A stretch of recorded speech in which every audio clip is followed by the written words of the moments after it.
Olá, amigas e amigos, companheiras, companheiros, boa noite. Estamos de volta aqui com o ADI 8h30. Hoje eu quero bater um papo com vocês, um assunto que continua repercutindo no noticiário, né? Mais uma vez envolvendo a Lava Jato. Está aberto aí um conflito entre a Procuradoria-Geral da República e a Lava Jato acerca de procedimentos da turma de Curitiba. E a Lava Jato tem o entendimento de que o procurador está se metendo em assunto que não é dele, que as coisas não estão formalizadas, mas a gente vai conversar sobre isso. Mas antes eu peço a vocês, né, que se inscrevam no canal, né? É muito importante. Há poucos dias nós conseguimos atingir e ultrapassar a marca, né, dos 1.000 inscritos.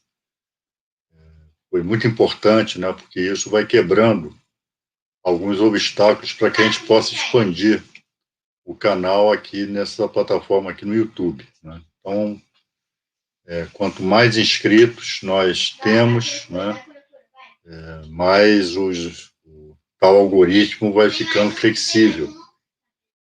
E por que isso? Não se trata de um capricho, o querer ser campeão de popularidade nas redes sociais.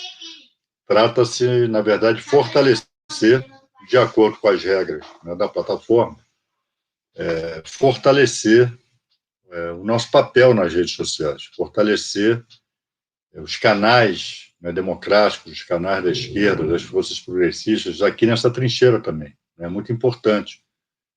Nós não podemos naturalizar a questão, o fato de que a extrema-direita, os bolsomínios, são donos das redes sociais. Não são. Assim como não são donos das ruas, isso já foi provado para eles, não são donos daqui também, né? Agora nós temos que ter uma atuação mais incisiva nesse sentido. Fortalecer não só o meu, mas os diversos canais progressistas, canais que procuram debater temas com isenção, né, temas da atualidade com isenção e com profundidade, né, é o que nós tentamos fazer aqui, né, e dentro de uma perspectiva à esquerda, uma perspectiva progressista, socialista. Então, mais uma vez, eu encareço a vocês, né, que se inscrevam no canal, curtam o vídeo, dêem um like, né, apertem ali, cliquem ali no sininho. Não é difícil, não custa dinheiro, né, não toma tempo, tá? Então, para todos nós é muito importante que nós tenhamos um canal relevante aqui no YouTube, né, e nas demais redes, tá certo? Bom, pessoal, como eu estava dizendo a vocês, isso aí, Edmundo, saudações cruzmaltinas, começamos bem ontem, acho que com o Ramon o time encaixa. Mas, Renata, um abraço, Luciano. Como eu estava dizendo a vocês, surgiu um imbróglio aí na semana passada envolvendo a chamada Força-Tarefa da Lava Jato em Curitiba e a Procuradoria-Geral da República. Qual é o imbróglio? O Procurador-Geral determinou a coordenadora da Lava Jato em Brasília, na Procuradoria-Geral da República, que atua no Supremo Tribunal Federal e no Superior Tribunal de Justiça, que requisitasse da Lava Jato informações acerca de procedimentos, né? Sabe-se que a Lava Jato tem mais de 1.000 inquéritos instaurados, não encerrados, não se tem informação sobre isso. Sabe-se que a Lava Jato adquiriu 3 guardiões. O que é o guardião? O guardião é um sistema de espionagem, né? Se ele não for utilizado com as regras da lei, da Constituição, do Estado Democrático de Direito, ele se transforma em algo incontrolável, né, manipulável por quem quer chantagear e espionar. O guardião, para você ter uma ideia, digamos que um determinado sujeito esteja sendo investigado. Obtém-se autorização para escuta. O guardião faz isso. Só que o guardião automaticamente vai passar a escutar também, a espionar, aquele que conversou com o investigado. E aquele que conversou com o amigo do investigado também, automaticamente, em tese, milhares de pessoas simultaneamente, sem autorização judicial, estarão sendo investigadas, tenham cometido ou não ilícitos. Nós sabemos o potencial de chantagem, né, que isso tem, sobretudo quando os investigados são da política. Então, eu não preciso estar aqui aprofundando muito, né, esse aspecto, porque é óbvio, né, que tem um potencial aí de extorsão, de chantagem, né, incomensurável. Com o que o procurador fez, e ao que se sabe pelos esclarecimentos, né, prestados pelo Procurador-Geral, que é o superior hierárquico, é o chefe do Ministério Público da União. Né? As formalidades, né, para que isso fosse feito em Curitiba, não só em Curitiba, no Rio e em São Paulo também, né, onde tem Lava Jato. E os procedimentos formais foram adotados. Né? No entanto, a Força-Tarefa de Curitiba não só resiste a entregar as informações requeridas, como torna público, né, a ação do Procurador-Geral, na pessoa da doutora Lindora de Araújo, que é a coordenadora, repito, da chamada Lava Jato, né, em Brasília. Né. Então, eles tornaram público isso, tentando, como sempre fizeram e sempre fazem, né, jogar a chamada opinião pública, nesse caso, contra a própria Procuradoria-Geral da República. Como quem diz assim: olha, nós queremos combater a corrupção e temos a partir do alto escalão da Procuradoria-Geral da República, temos quem não quer combater. É sempre assim que a Lava Jato faz. E, pessoal, assim, uma coisa, vocês sabem, eu desde antes do mandato, mas sobretudo do exercício do meu mandato de 2015 a 2018, mandato de deputado federal, e durante o exercício do mandato, eu me debrucei muito, né, nas práticas, na atuação da Lava Jato, na denúncia dos desmandos da Lava Jato. Aliás, eu sempre disse que era até incorreto falar em desmandos da Lava Jato, porque dá a impressão de que são apenas excessos. Né? Não, a Lava Jato é o excesso, a Lava Jato é o desmando. Né? Mas hoje eu estou convencido de que qualquer debate sobre a Lava Jato, sobre qualquer viés, sobre a investigação de temas, subtemas específicos decorrentes da Lava Jato, nós temos que, por exemplo, efeitos da Lava Jato sobre a economia, né? Ou qualquer efeito da Lava Jato na desconstrução do Estado Democrático de Direito. Enfim, efeito da Lava Jato na subversão do Código de Processo Penal, do Código Penal. Sobre qualquer aspecto, nós temos que ter algumas chaves, algumas ideias básicas, basilares, né, pilares, para entender a Lava Jato. Então, do meu ponto de vista, a primeira noção que nós temos que ter fixado é: a Lava Jato se apresentou à nação como uma organização, uma força-tarefa de combate à corrupção dos poderosos. Então, ela parte de algo que falava, a esquerda sempre cobrou isso, vocês lembram, né? Nós lembramos.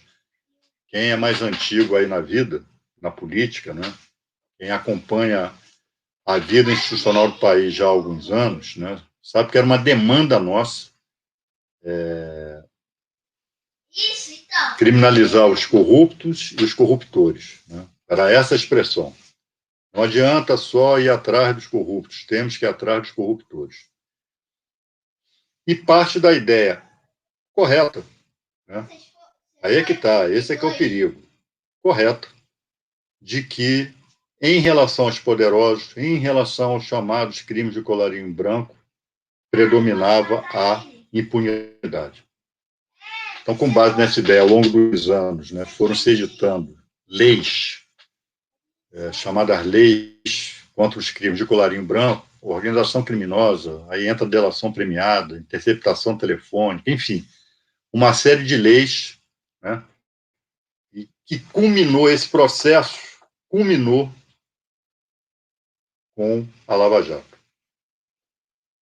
Então, uma chamada força-tarefa, que é algo em relação à Lava Jato, tem uma singularidade que é uma força-tarefa em que o juiz era o chefe da força-tarefa. Né? A Lava Jato mostrou isso. Então, é o juiz, no caso, à época, Sérgio Moro, procuradores e Polícia Federal. Só que a Lava Jato teve êxito em consolidar o entendimento de que ela veio para acabar com a corrupção no chamado andar de cima, teve êxito. Mas não teria tido esse êxito se ela não tivesse amparada num forte esquema publicitário de verdadeira lavagem ideológica promovida pelos meios de comunicação comandados pelas organizações Globo. E no que consistiu isso? Foi convencer as pessoas de que a corrupção é a principal mazela da sociedade brasileira. Não é pobreza, não é desigualdade social, não é desemprego, não é miséria, não é fome, é a corrupção. Né?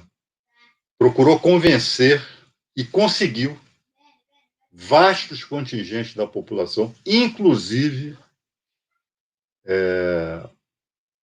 os setores vulneráveis, parte dos setores vulneráveis da pobreza, né? De que se falta dinheiro na educação é por causa da corrupção, se falta dinheiro na saúde é por causa da corrupção e por aí vai. Como se isso não fosse decisão política, como se isso não fosse uma vontade, né, uma decisão do capitalismo ultraneoliberal e não investir em educação, não investir em saúde, não investir em saneamento básico. Então, aquilo que é inerente ao sistema capitalista é colocado na conta da corrupção. E a Lava Jato, aliás, o ministro Gilmar Mendes disse, né, eles sabem pouco direito, mas são muito bons publicitários. Então, a Lava Jato soube, né, obviamente, com o inestimável suporte dos instrumentos midiáticos, né, soube fixar essa imagem de que ela é uma sacrossanta organização de combate à corrupção, a principal mazela brasileira. Agora, para isso, não bastava isso, né? A Lava Jato ela tinha que ter autonomia, ela tinha que se organizar à parte. E assim foi feito.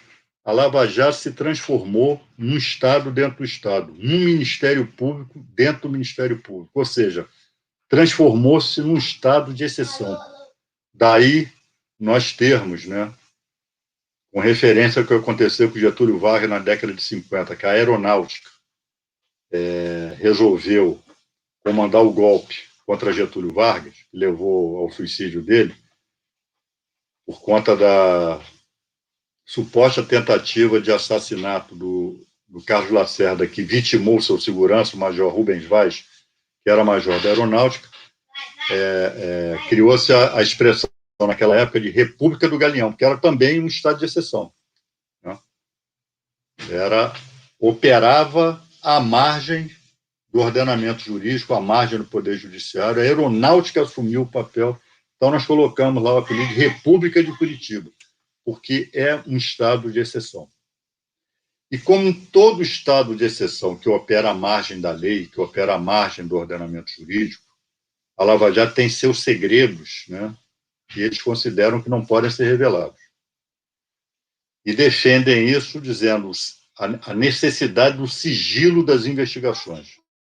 O que é uma hipocrisia, o que é uma mentira. É claro que nós sabemos que as investigações, elas até um determinado momento têm que ter seu sigilo para garantir, né, a sua integridade, para garantir o resultado, né? Mas não é esse bem jurídico que a Lava Jato defende.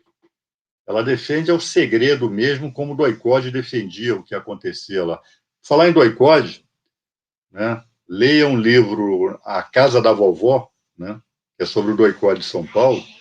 Nos doicodes da época, como vocês sabem, ali se praticava tortura e desaparecimento, tinha um departamento dentro do doicode, departamento de operações, que mesmo agentes do doicode, mesmo funcionários, mesmo gente que atuava dentro do doicode, não tinha acesso. Então, da mesma maneira, a Lava Jato, e com isso, a Lava Jato tutelou os procuradores gerais, tutelou Rodrigo Janot, tutelou a Raquel Dodge. Agora, como esse procurador, Augusto Aras, por quem não nutre qualquer simpatia, né, vocês sabem disso, é filo-bolsonarista, ele é mais bolsonarista do que lava-jateiro. Ah, é possível? Alguém pode me dizer, esse cara, na verdade, ele não está tentando proteger Bolsonaro, partir para cima do Moro? É possível. Mas é aquela história, né? Quando você vai investigar alguém que de fato roubou, que de fato é corrupto e tal, não por defesa, né, da pureza das instituições, para limpar as instituições, mas você quer ver aquele cara, quer se livrar daquele cara. Só que aquele cara praticou mesmo ilícito. Né? Então, da mesma maneira, possivelmente, Augusto Aras não é pela, por prezar, né, a transparência, por prezar a publicidade, né, a devida publicidade dos atos do Ministério Público, né, possivelmente o alvo é Moro, né, mas ele está dentro das suas atribuições. Né. E por que a Lava Jato não entrega? Por que a Lava Jato existe? Né? Agora está recorrendo à corregedoria, está dizendo que o procurador não podia fazer isso, podia e pode. Né? Agora, por quê? Porque a Lava Jato tem medo, pessoal, daquilo que possa vir a ser revelado. A Lava Jato tem medo de aquelas revelações, por exemplo, da Vaza Jato serem oficializadas. Serem oficializadas. Então, nós, mais uma vez, e é claro, né, Dallagnol e sua turma continuam firmes no projeto Moro presidente. Não tenho dúvida disso. E essa marca do combate à corrupção, que fez o sucesso da Lava Jato, que desgraçou a vida de muita gente, com ou sem razão, desgraçou a vida de culpados inocentes, colocou na cadeia, né, inocentes como Lula, permitiu que Jair Bolsonaro ganhasse as eleições, tudo isso para pavimentar o caminho para Moro. Eles têm um projeto de poder. Como é que somem dois aparelhos? São caríssimos esses guardiões. Vocês veem o poder que a Lava Jato tem. Ela é detentora de 3 guardiões. 2 sumiram. O preço é avaliado em mais de R$1 milhão. Onde é que isso foi parar? Parece que dados ali já foram apagados. Eles têm medo do quê? De se recuperarem esses dados, de num trabalho de perícia aí, de recuperação de informações, isso ser recuperado?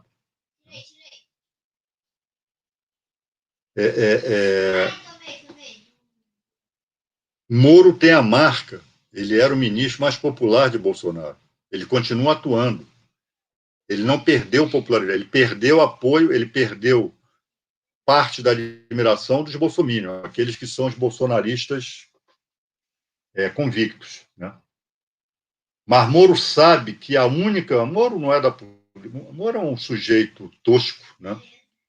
É um sujeito desagradável, né? Com aquela sua vozinha de marreco. Né? Ele não é exatamente... Ele, num debate, né? Alguém como Lula, por exemplo, ele vai ser destroçado, né? Mas ele sabe que só tem viabilidade eleitoral, um mínimo de viabilidade eleitoral, carregando a marca do combate à corrupção. Né? Esse negócio da corrupção, isso ficou tão forte aqui no Brasil. Bolsonaro, por exemplo, por que o Bolsonaro é responsável por milhares de mortes aqui no Brasil? É um governo que é uma porcaria em todos os aspectos. Por que ele continua com uma base de popularidade na ordem de 30% a 32%? O que permite que ele chegue até o fim do governo. Porque as pessoas só querem saber o seguinte, pessoal: se ele está ou não envolvido em corrupção. O governo dele está envolvido? Claro que está. Agora, cadê a narrativa? Cadê aqueles dutos de dinheiro, né? É claro que o Queiroz, né, esse esquema de investigação das fake news, podem levar à revelação de um esquema de corrupção, mas até agora isso não apareceu. Então, é assim, é como se Bolsonaro pudesse estuprar, traficar drogas, ser miliciano, fazer o diabo, mas como não tem uma acusação de corrupção contra ele, então não tem problema. E o Sérgio Moro sabe disso. E a turma da Lava Jato de Curitiba sabe disso. Então, pessoal, eu em tom de blog, até fiz essa blog lá quando eu fiz a transmissão ao vivo com Pimenta, com Paulo Pimenta, no sábado, né?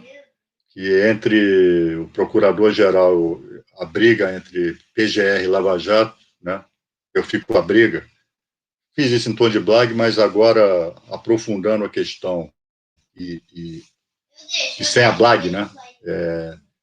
Procurador-Geral da República, seja qual for a motivação íntima dele, está agindo dentro das suas prerrogativas, está agindo dentro da legalidade, e a Lava Jato tem que entregar essas informações. Se eles não entregam, se eles reagem, se eles partem novamente para o confronto, é porque eles têm muito a esconder. Tá? Então, quando se diz que há um esquema de corrupção que precisa ser desvendado, claro que a Vaza Jato desvendou, mas parece que ninguém quis saber, né? E há um esquema de corrupção a ser desvendado na Lava Jato, né? Esse tipo de comportamento deles me convence ainda mais, como Paulo Pimenta, né? Sempre dissemos, da tribuna da Câmara, realçando, né? Enfatizando essas questões. Então, pessoal, vamos ver, isso aí pode dar pano para manga, né? Essa é a luta de vida ou morte de Sérgio Moro. Né? Sérgio Moro tem todo o direito de ser candidato ao que ele bem entender. Agora, o que não pode, o que não é aceitável, é que continue acontecendo o que acontece desde a instauração da Lava Jato. Ser um estado de exceção, ser uma caixa preta, que não se presta ao escrutínio do povo brasileiro, nem dos órgãos de controle, nem dos órgãos hierarquicamente superiores. Então, nesse sentido, nós apoiamos a determinação, a iniciativa do Procurador-Geral da República no sentido de destampar a caixa preta chamada Lava Jato. Tá? Então, já passei um pouquinho do nosso tempo, dos nossos 20 minutos. Né? Amanhã nós estaremos de volta. E peço a vocês, mais uma vez, inscrevam-se no canal, chamem os amigos, deem um like, cliquem lá no sininho. Vamos aí expandir o nosso canal, fortalecê-lo, né, e fazer com que nós nos tornemos uma página relevante aqui no YouTube, juntamente com outros companheiras e companheiras aqui que têm esse mesmo perfil, né, de resistência ao racismo. Tá, pessoal? Um abraço, boa noite e até amanhã com mais um AD 8h30. Tá? Tchau.